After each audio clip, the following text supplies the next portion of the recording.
정말 그렇게 생각합니까? 오늘의 시대는 사람들이 감사가 메말랐다, 고마움을 모른다, 그런 말들을 많이 합니다. 누가복음 17장에 보게 되면 10명의 문둥병자들이 예수님을 찾아오게 됩니다. 예수님이 그들에게 말씀하지요. 너희가 가서 제사장에게 너희 몸을 보이라. 제사장에게 몸을 보이라고 하는 말은 너희가 나았으니 이제 제사장에 가서 검증을 받고 모세가 명한 예물을 드리고 집으로 가라. 그런 뜻을 내포하고 있습니다. 그래서 10명의 문둥병자들이 제사장을 만나기 위해서 이제 앞을 다투어 걸어가는데 가다가 서로 얼굴을 쳐다보면서 깜짝 놀래요. 왜냐하면 조금 전까지만 해도 아주 보기 흉했던 문둥병자들이었는데, 근데 지금 서로 쳐다보니까 깨끗하게 나아 있는 겁니다. 얼마나 감사해요. 할렐루야. 자, 근데 고침을 받은 10명의 문둥병자들 가운데 9명의 사람은 너무 좋으니까 빨리 제사장에 갔다가 자기 갈 곳으로 다 돌아갑니다. 단 한 사람, 사마리아 출신의 문둥병자였던 사람이 가는 걸음을 돌이켜 와서 예수님 앞에 와 그 발 아래 무릎을 꿇고 눈물을 흘리며 감사했다. 그런 말씀이 있습니다. 여러분, 그 10명 가운데 9명은 고마움을 모르는 사람들이에요. 어쩜 그 9명이 여기 계신 저와 여러분이 아닐까요? 오늘 우리 시대는 참 감사와 고마움을 모른다. 하나님의 만극한 은혜를 입고 살면서도 정말 그 은혜를 우리가 진심으로 감사하는 걸까? 고맙다고 감사하다고 서로 인사도 건네고 노래도 하고 하지만 정말 우리 마음으로부터 하나님의 은혜에 대한 감사가 있을까? 그런 의문을 가질 때가 있습니다. 자녀들이 부모님의 은덕을 입고 나서 자랐음에도 불구하고 부모님의 은덕에 대해서 얼마나 고마워할까? 부모가 자식을 위하여 하는 희생이나 헌신은 마땅한 거고 당연한 거고 당연히 그래야 하는 거고 그렇게 해주지 않으면 되레 불평하고 원망하지 않습니까? 형제간에 부부간에 서로 고마워한다면 얼마나 좋을까? 고마움이 있어야 천국이 되는데 고마움을 잃어버리게 되니까 자꾸 불평하고 원망하고 삶의 환경이 삭막해지는 그런 현실을 우리가 살고 있습니다. 왜 그럴까요? 디모데후서 3장 1절 이하에 보게 되면 그것이 말세의 징조라고 말합니다. 말세에 고통하는 때가 이르겠다. 그러면서 사람들이 부모를 거역하며 감사치 아니하며 무정하며 원통함을 풀지 아니하며 그렇게 말합니다. 감사함을 모르니까 고마운 게 없으니까 부모를 거역하게 되고 고마운 게 없으니까 냉정해지고 무정해지고 원통함을 풀지 아니하고 원수 맺고 이게 말세의 징조다. 그렇게 말해요. 여러분, 그런데 문제는 우리가 그런 시대를 산다고 할지라도 우리는 그리스도인이잖아요. 우리 하나님의 자녀들이잖아요. 하나님의 자녀들 나와야 하는데 우리도 시대의 풍조에 따라서 여전히 고마움이 없는 감사를 모르는 무정하고 냉정하고 그런 시대에 우리가 그렇게 그런 모습으로 살고 있다고 하는 겁니다. 무엇이 문제입니까? 문제가 어디 있을까요? 우리 신앙의 문제입니다. 우리의 신앙이 너무 형식화되어진다는 거죠. 우리의 신앙이 너무 형식적으로 변한다는 거죠. 그래서 디모데후서 3장 5절에 경건의 모양은 있으나 경건의 능력을 부인하는 자들이다. 신앙의 형식주의를 경고합니다. 어느덧 여러분이나 저나 우리의 신앙이 진정성을 잃어버리고 형식적인 데 매이다 보니까 우리가 믿음을 가졌을지라도 세상을 이기지 못하고 세상 풍조에 떠내려가는 그런 안타까운 모습을 우리가 보게 됩니다. 근데 오늘 읽은 말씀의 하박국 선지자는 어떻게 그렇게 감사할 수 있을까? 어떻게 저런 상황에서 저런 형편에서 감사가 나올 수 있을까? 그런데 감사하고 있더라는 거죠. 하박국 선지자의 감사를 보면서 참 우리 신앙이 얼마나 허약한가. 우리 신앙 체질이 너무 허약하다. 정말 우리가 불평하는 거, 우리가 원망하는 거, 우리가 실망하는 그런 것들이 과연 그게 우리가 원망할 거리인가? 그게 불평거리가 되는가? 그게 실망할 거리가 되는가? 그런 생각을 해보게 되는 거죠. 여러분,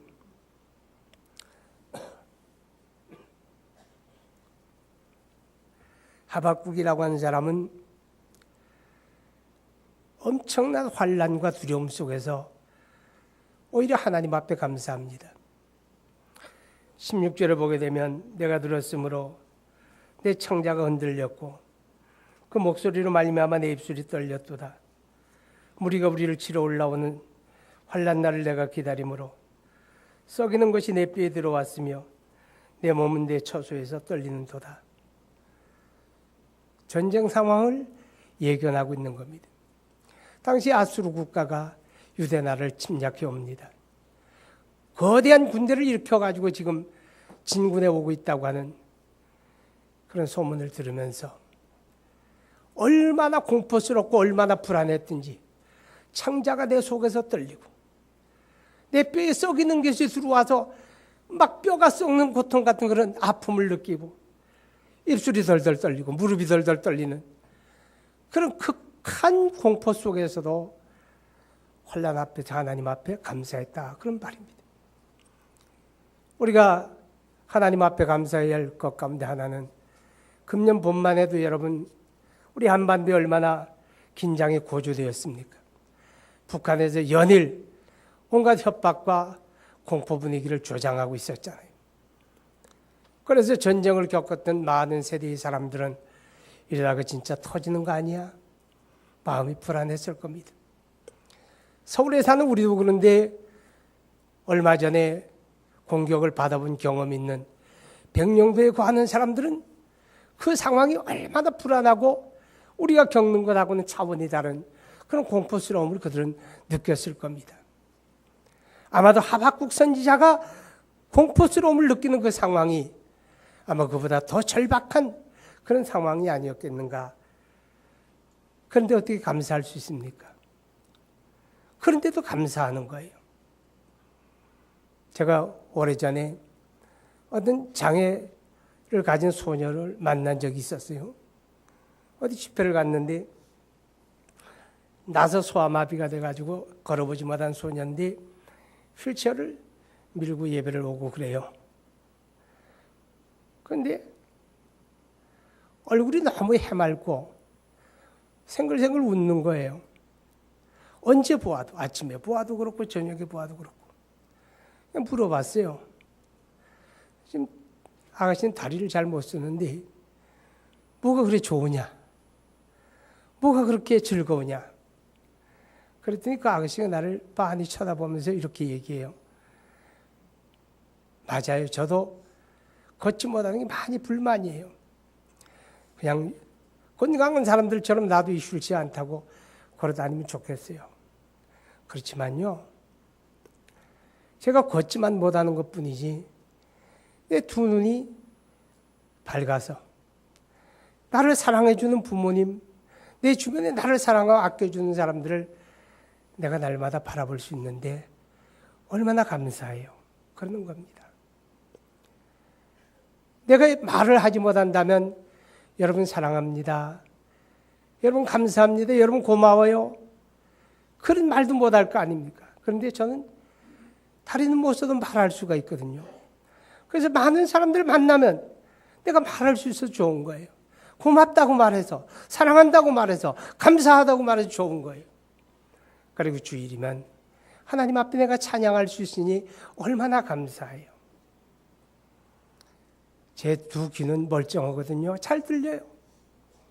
나를 부르는 엄마의 소리, 아빠의 소리, 내 주변 친구들이 나를 불러주는 소리, 목사님이 강단에서 하시는 말씀 들려지니 얼마나 감사해요. 저는 그래서 다 감사하답니다. 그러면서 저를 쳐다보는 거예요. 제가 상당히 부끄러웠습니다. 여러분, 진정한 믿음의 감사라고 하는 건 사람들이 보편적으로 불평할 수밖에 없는 일, 감사할 수 없는데 그 가운데서 오히려 감사할 수 있는 게 이게 건강한 믿음의 사람들의 감사로구나, 그런 생각을 하게 됩니다. 하박국이라고 하는 사람은 또 17절에 보니까 비록 무화과 나무가 무성하지 못하며 포도나무에 열매가 없으며 감람나무에 소출이 없으며 밭에 먹을 것이 없으며 우리의 양이 없으며 외양간에 소가 없을지라도 나는 아무것도 없다는 겁니다. 왜요? 전쟁이 벌어지게 되고 수많은 병사들이 짓밟고 지나간 자리에 뭐가 남겠습니까? 밭에 남은 게 있습니까? 외양간에 남은 소가 있습니까? 들의 양이 있습니까? 아무것도 없는 황폐함이 드러난 상황을 이야기하는 겁니다. 얼마 전에 인류가 기상 관측을 시작한 이래로 가장 강력한 태풍이었다고 하는 하이엔이 필리핀을 강타하죠. 타클로반이라고 하는 지역에 하이엔이 지나가면서 완전히 초토화되어진 모습을 여러분들이 텔레비전을 통해서 생생하게 보았을 겁니다. 남은 게 없잖아요. 집이고 나무고 완전히 다 무너져버리고 황폐한 그런 상황을, 그 앞에서 고통하며 눈물 짓는 사람들을 보셨을 겁니다.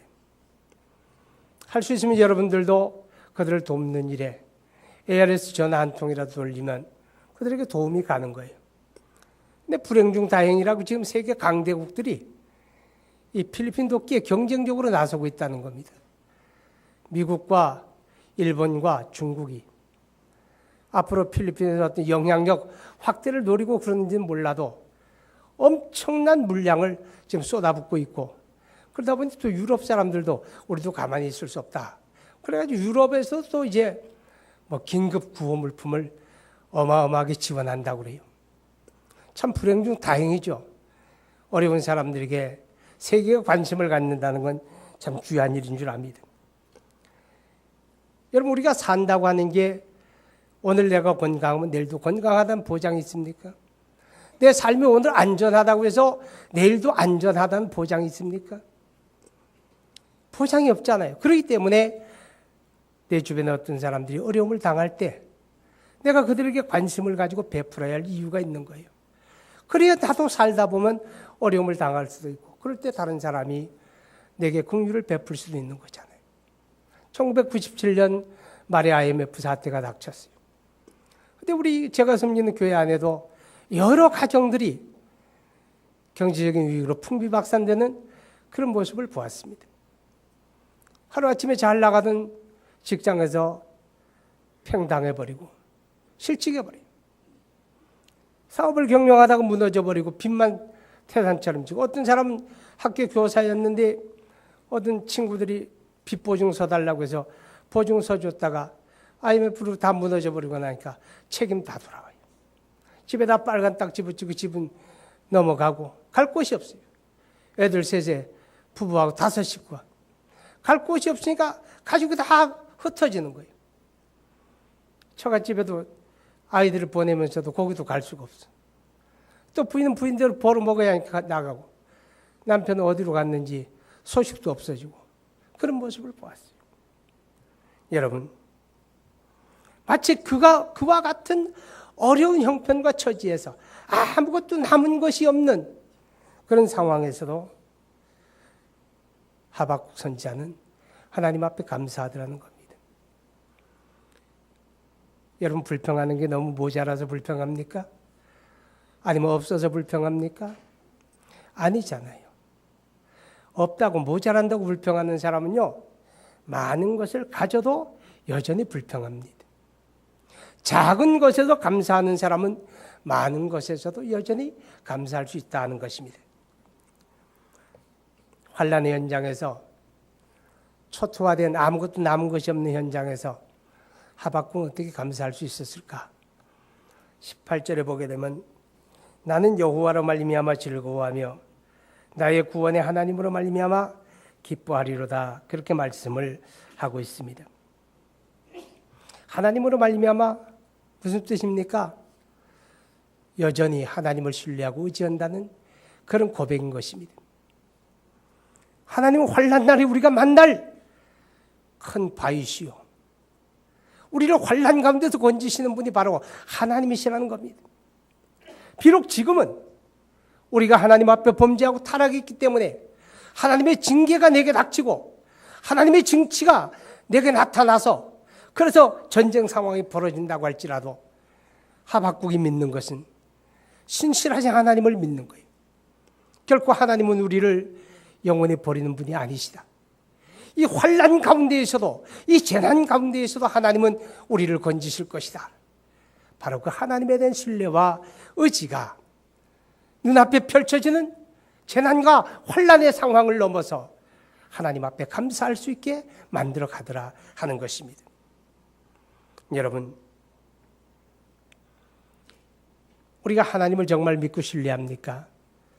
그 하나님을 정말 믿고 신뢰한다면 내 삶의 현장이 비록 사망의 음침한 골짜기처럼 불안과 두려움이 있고 내일을 기약할 수 없고 앞으로 어떤 더 어려움이 닥칠는지 앞이 캄캄할지라도 그 속에서 하나님은 이 가운데에서도 나를 긍휼히 여기시고 하나님은 이 가운데에서도 나를 붙들어 주시고 하나님은 이 가운데에서도 나로 하여금 감당하게 하신다는 것을 우리가 깨닫게 됩니다. 고린도전서 10장 13절에 보게 되면 우리가 만나는 모든 시험에 대해서 우리가 감당할 수 없는 시험당함을 허락지 아니하시고 또 시험당할 쯤에 피할 길을 내사 능히 감당하게 하시느니라 그렇게 말씀을 하십니다.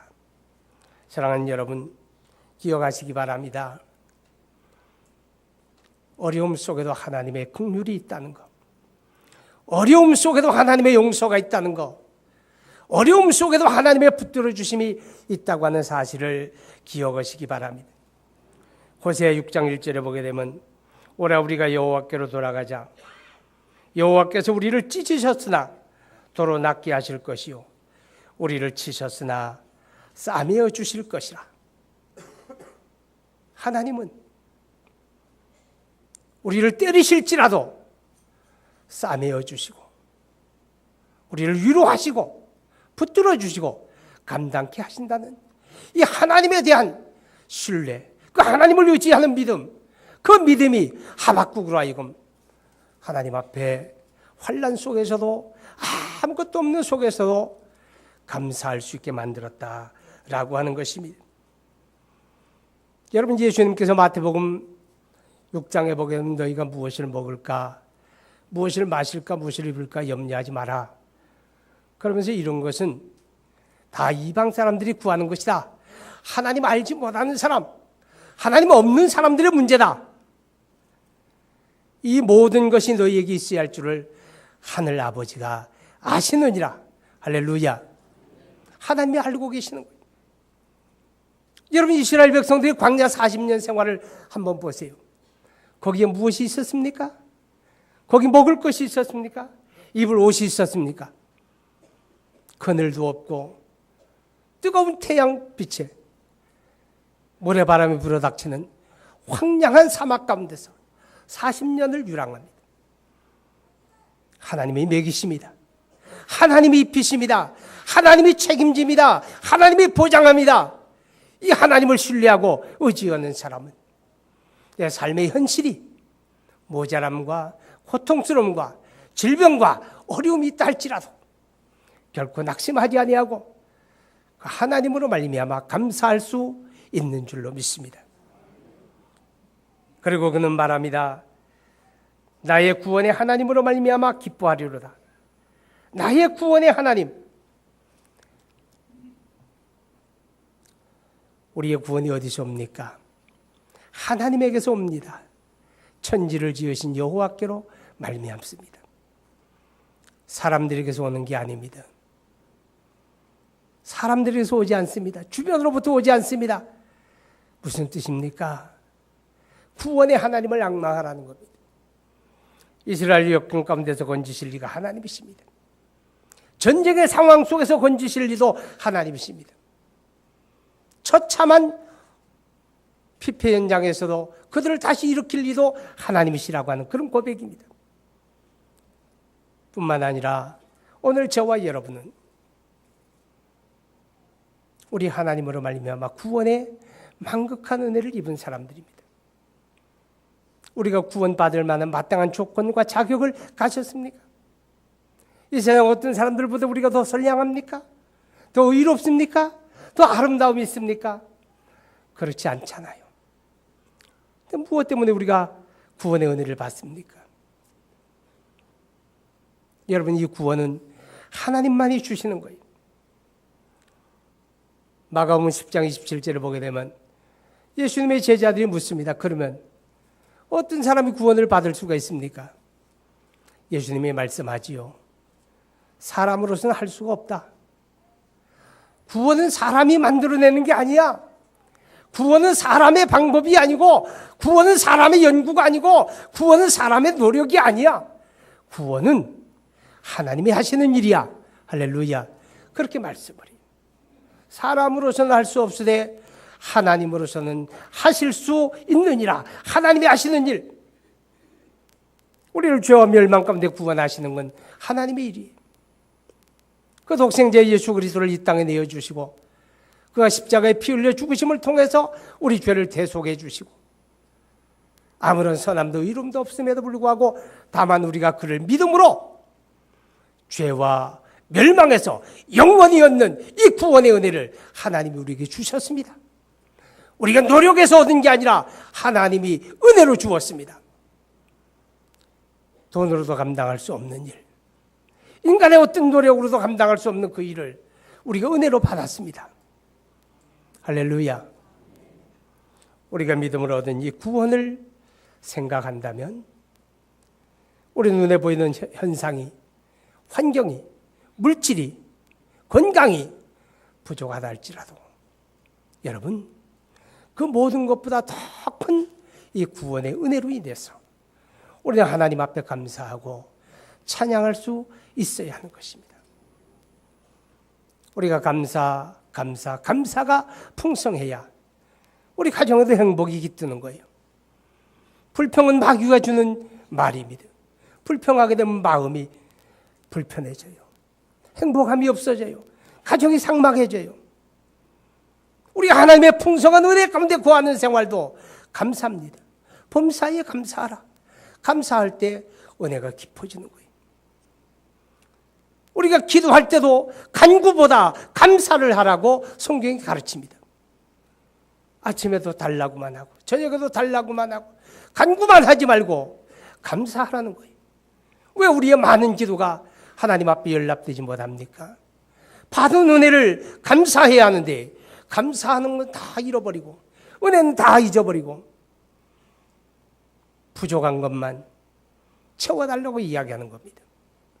여러분 기억하시기 바랍니다. 우리는 간구보다도 감사가 우선되어야 합니다. 그래서 우리가 감사함이 풍성하게 될 때 하나님이 영광을 받으시게 되고 여러분의 삶이 우리 하나님의 은혜로 풍성하게 될 수가 있다고 하는 사실을 기억하시면서 오늘 성찬을 받으면서 사랑하는 여러분, 더도 덜도 말고 저와 여러분의 가슴 속에 이 감사를 회복할 수 있기 바랍니다. 여러분의 입술에 감사를 회복할 수 있기 바랍니다. 우리 가운데 감사가 풍성해지는 그런 은혜의 시간 되기를 바랍니다. 기도합니다. 거룩하신 아버지 하나님, 은혜를 감사합니다. 하나님, 우리가 불평하는 것들이 정말 불평거리인가? 내가 원망하는 것이 과연 원망할 거리인가? 생각하지 않을 수가 없습니다. 눈앞에는 두려운 현실이 펼쳐지고